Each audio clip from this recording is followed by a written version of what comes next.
Welcome to Where Parents Talk. My name is Leanne Castellino. Our guest today is a social psychologist and author. Dr. Susan Newman is also a contributor to Psychology Today, a mother of one, and previously a stepmother of four.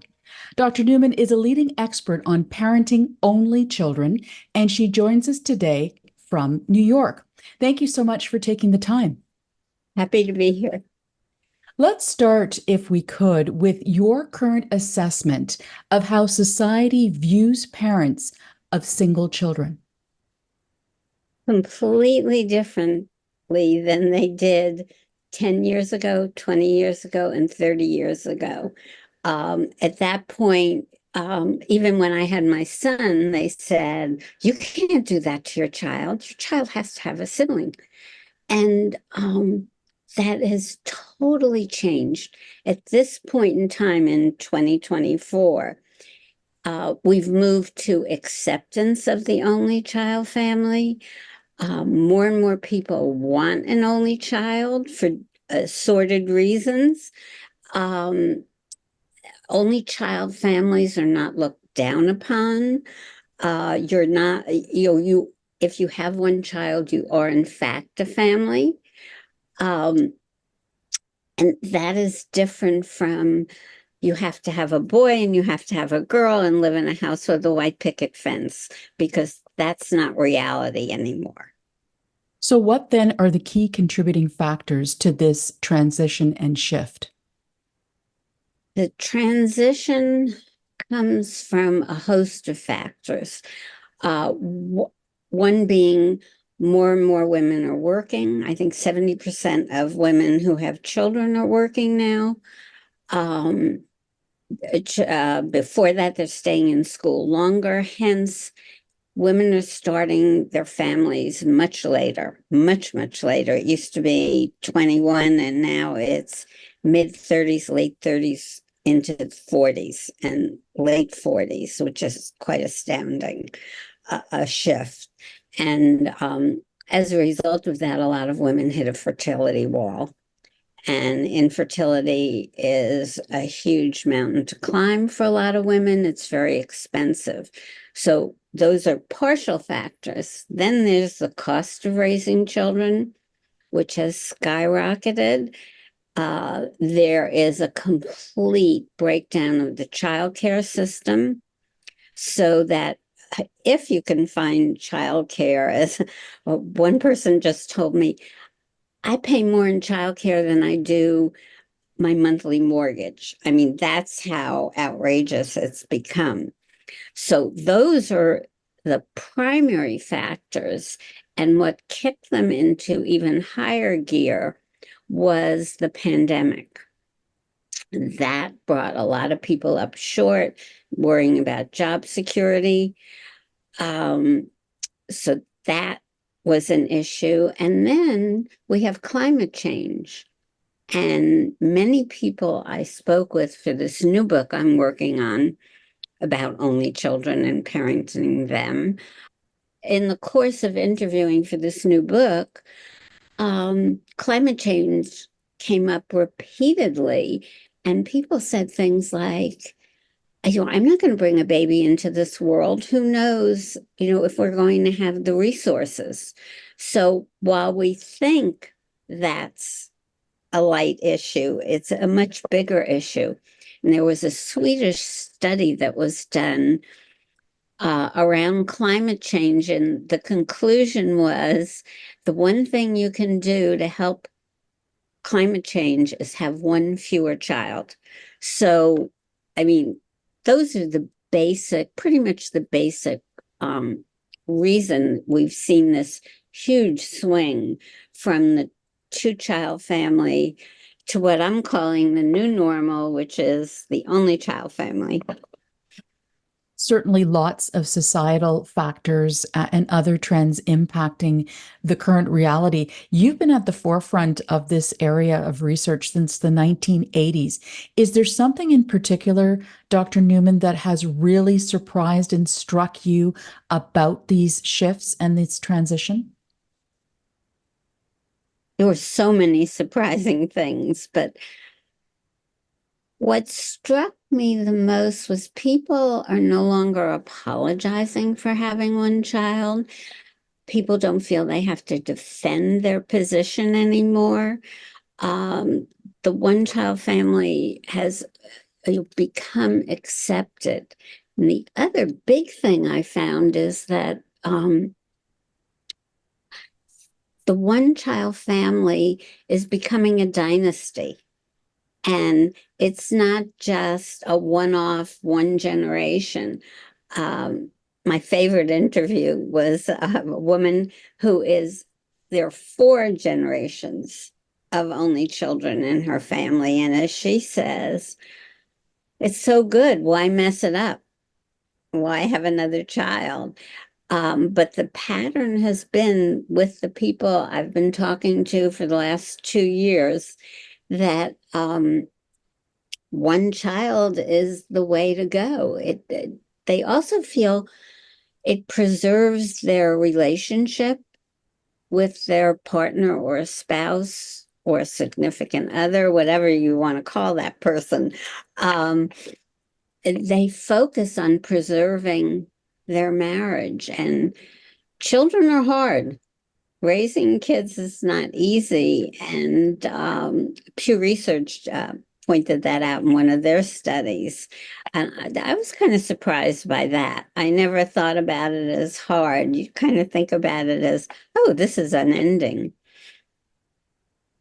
So, on that note, Dr. Newman, what would you say are some specific considerations that parents of only children need to consider as they embark on raising that singleton?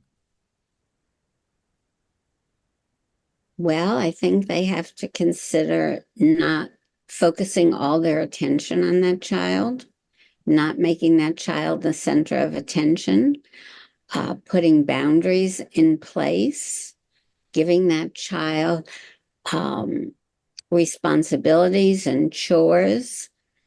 And that one of the key things that parents of only children have to be aware of and is to make a community for their kids.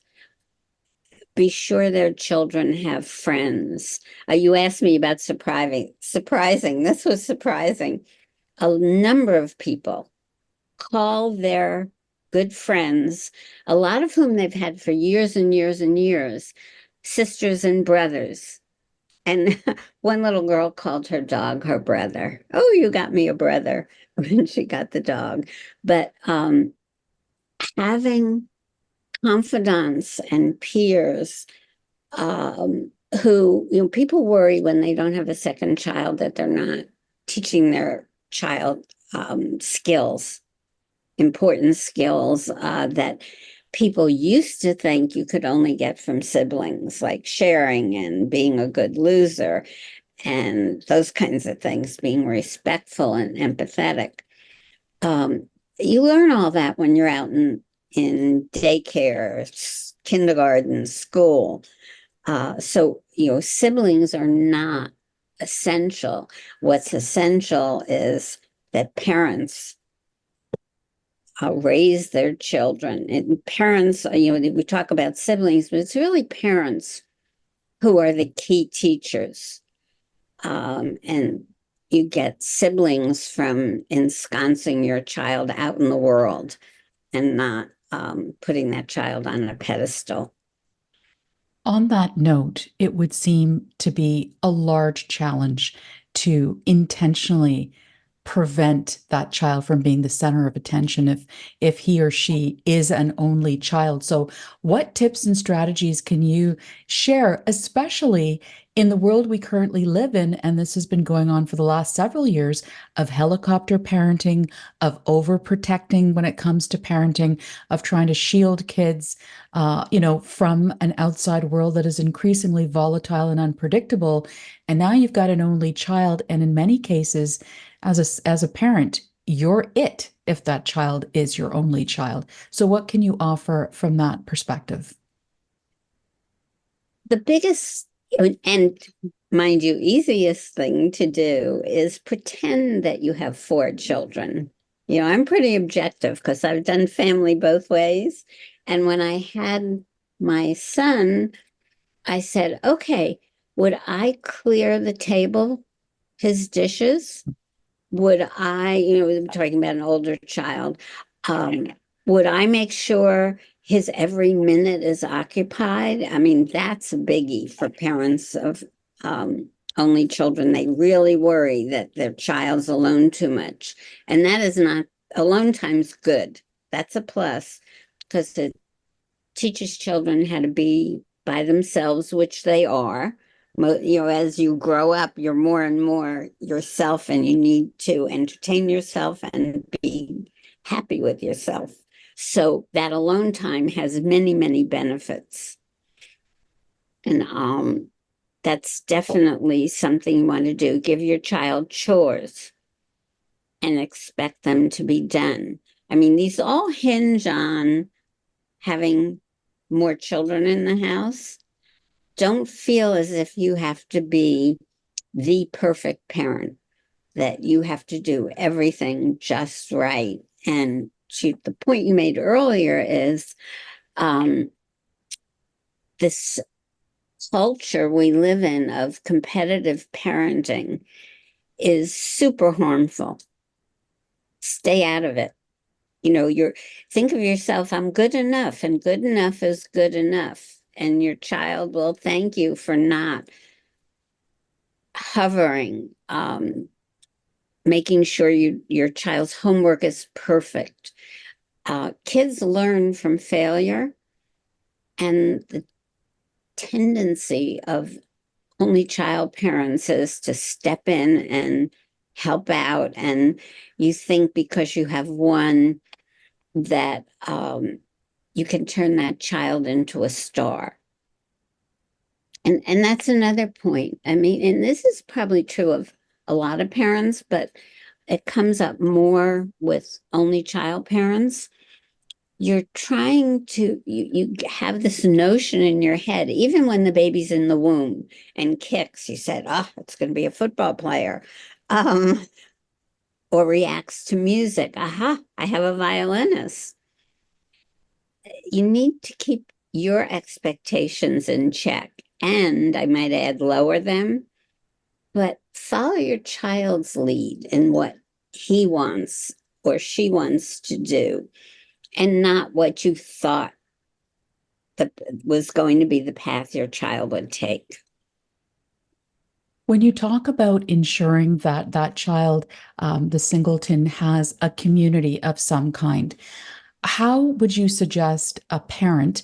And by the way, there are many single parents by choice of single children. That's another category we should keep in mind. How can a parent go about creating that community in the absence of siblings for that child? Oh, that one's easy. I like that question. um, Make sure for holidays you're with other people, but involve your child in giving activities. If you donate to an organization, instead of just donating or going somewhere to help, take your older child along with you.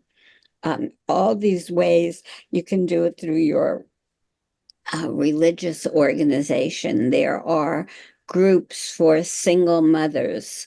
There are groups for parents of only children. But ask around in your community.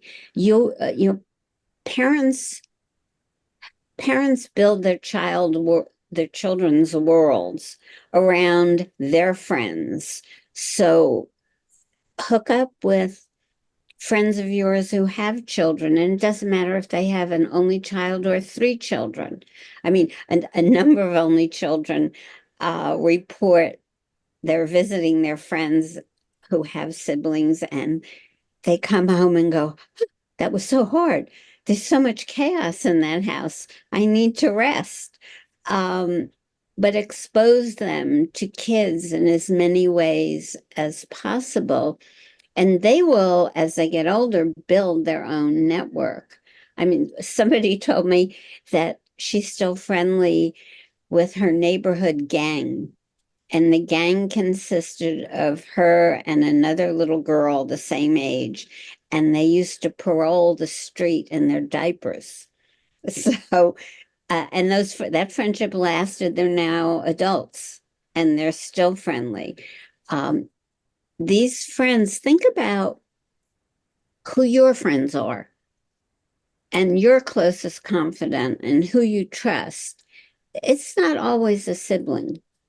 Siblings, I always like to say, are not all they're cracked up to be. If your sibling relationship is great, that's a bonus, but there's all kinds of rivalries, contentions, dealing with parental favoritism that chips away at a sibling relationship. And the only child does not have to deal with any of that. They do not have to have their ego and self-esteem knocked down on a daily basis. So, that's something else parents of only children want to keep in mind. You've got a calm, stable household, and you have a child who's not going to feel terrible about herself.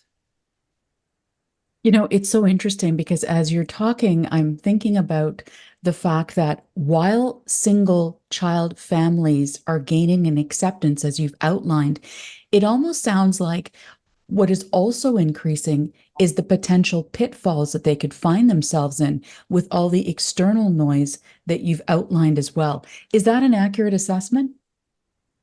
I'm not understanding that question. Okay. Well, there's lots of different external forces that intervene in parenting today. Is that more pronounced if you have a family with one child? Oh, I don't think so. I think multiple child families have the same issues with, let's talk about digital access, screen time. All parents are fighting that challenge. Outside influences, drugs, alcohol, the internet, and what children are exposed to. That's not a single parent issue and single child issue. That's an issue across the board that all parents need to pay attention to. Dr. Newman, what would you say about opportunities for single child families? What does that look like? Could you give us some examples? Well, the opportunities come from a lot from the relationship they have with their parents. There are huge benefits that expand the opportunities. For example, because only children with adults more, their vocabularies tend to be greater. Their verbal abilities tend to be greater. Um, there's a decided closeness that gives an only child a sense of security when he or she goes out in the world.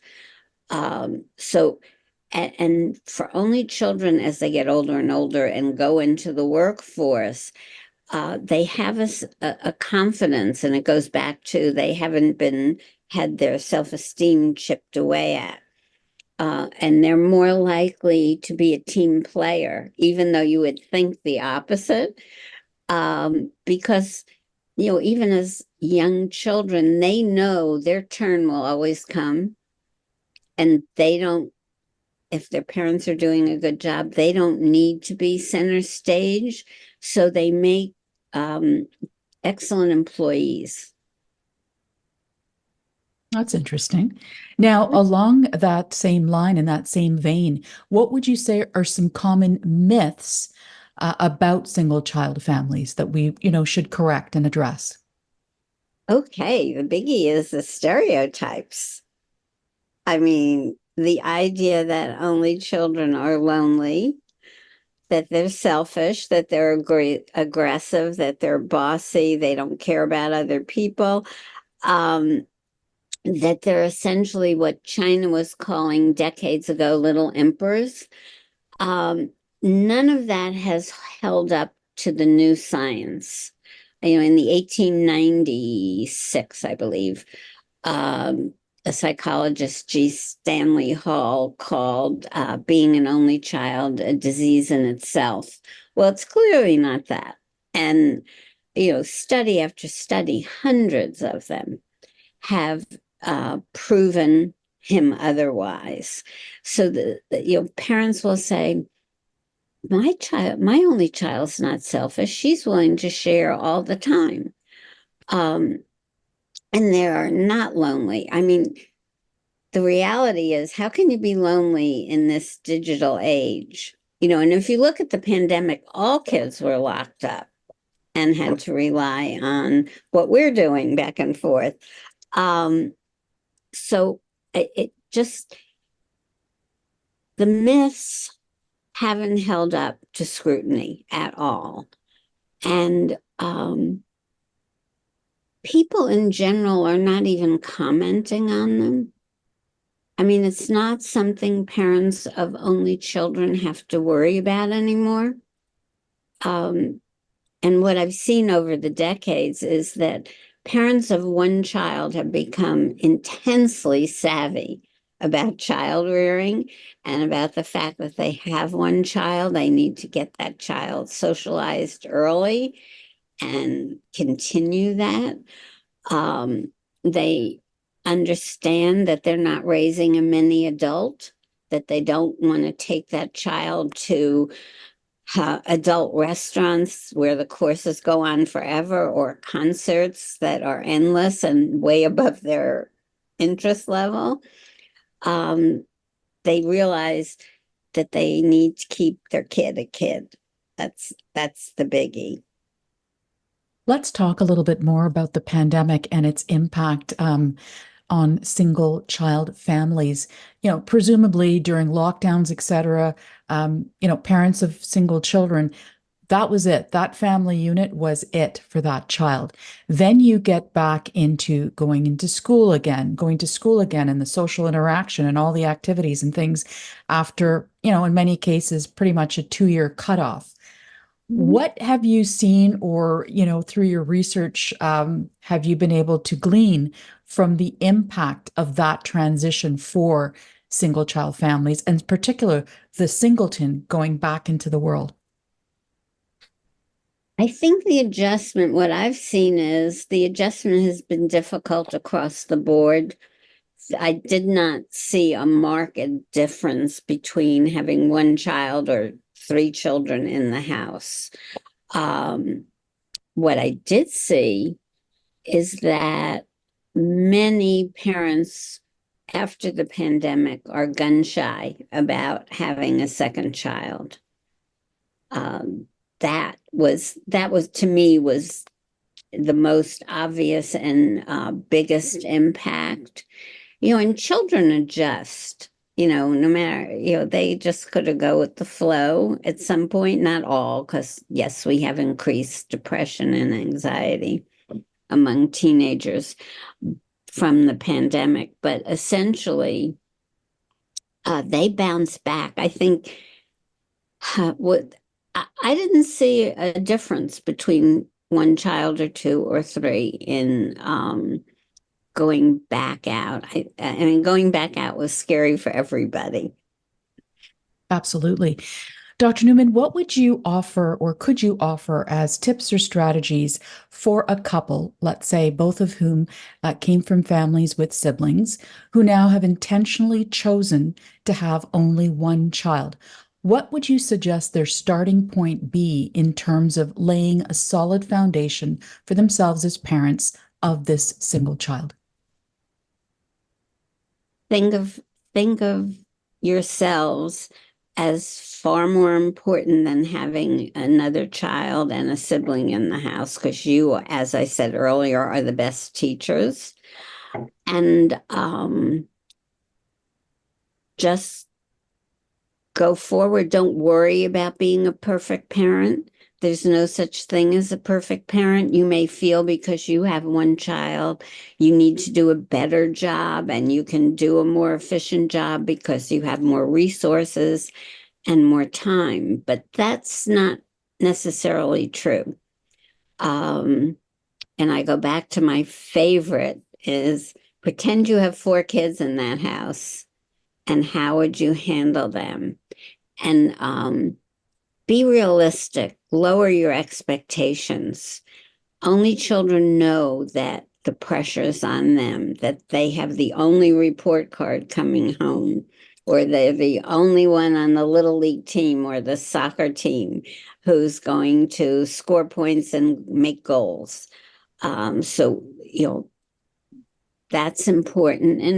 And have fun, I think. Enjoy each first and last. And one mother said, I'm really good with having raised my child. I don't need to repeat any of the stages.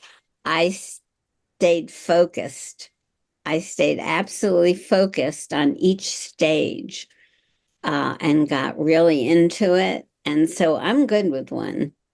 And the rest of the world, if you look at the EU, 49% of the countries in the EU have one child. I mean, that's amazing.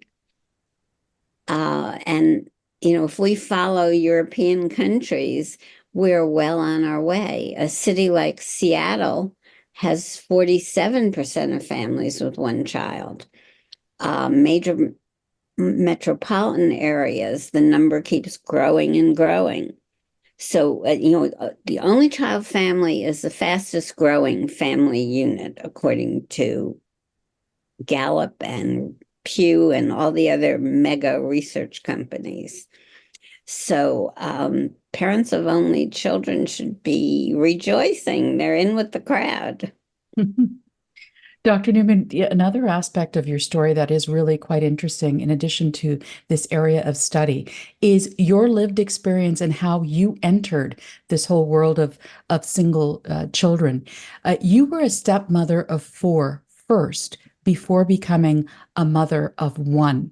What did that trajectory teach you about becoming or being a mother of a singleton? Well, it taught me that I couldn't let him be the rising star in the family, that he had to be part of a family. He had to contribute. He had to learn how to do dishes as soon as he got old enough. He learned how to do laundry. And interestingly, we sent him to camp where you had to do your own laundry at one point. And he was so proud of himself. He said, I had to teach my friend how to do laundry.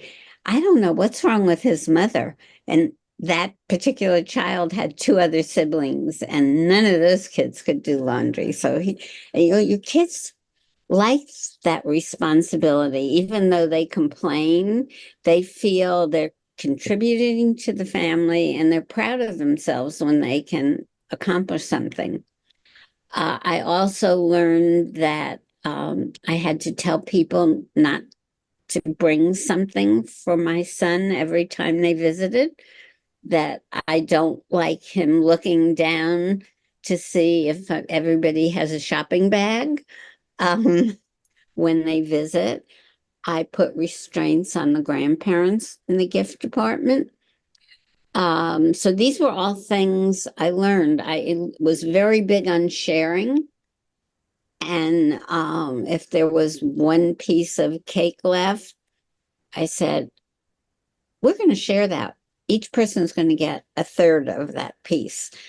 You just, all those things you would do normally if you had siblings. You have to clean up your toys. As a parent of 1, it's much easier to pick up your kids' dirty clothes, to do the dishes, to sweep the front walk, whatever the chores are at your house. But it does not help your child if you do that. It does not build any kind of resilience. And I also learned you can't do homework for 4 children. So, Yeah. let your only child do his own work, fail, and learn what he needs to learn. Um, don't step in. This goes back to the point of helicopter parenting. Don't pick him up when he's learning to walk. Let him get himself up. And that just goes on. Don't go interfere in his disagreements with friends, unless, of course, it's a safety issue. But step back and let him build his own resilience by taking care of himself rather than you as the parent of one. It's so easy. And it's not as easy to do that when you have more kids, although there's a lot of helicopter parents in all family sizes today. As you've outlined, we've come a long way in terms of acceptance and awareness of single child families. What more, if anything, would you like to see happening in that realm in general? From your perspective as a researcher, as an author, as a previous stepmother, and as a mother of a single child yourself, what more needs to be done?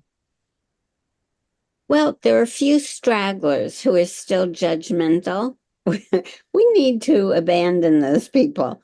And parents of one still need to toughen up and not be influenced by those judgmental people. Realize that they're living in the dark ages. They don't understand that the new science says the only child family is literally taking over, and that large families will be in the minority. I mean, large families already are, because the expense is ridiculous. It's just too hard. And that's, I think I keep going back to, you're a good enough parent and you are a family, whether you have 1, 5, or 6 children. There's no science out there that proves one family size is better than another. Doesn't exist.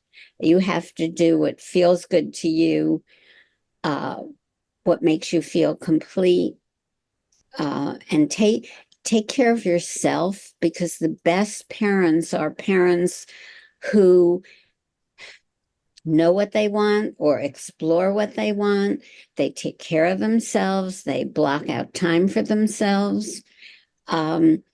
Because if you're a happy parent, you're going to have a happy child.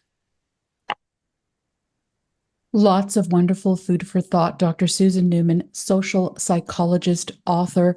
Thank you so much for sharing your time and your insight with us today. Thank you.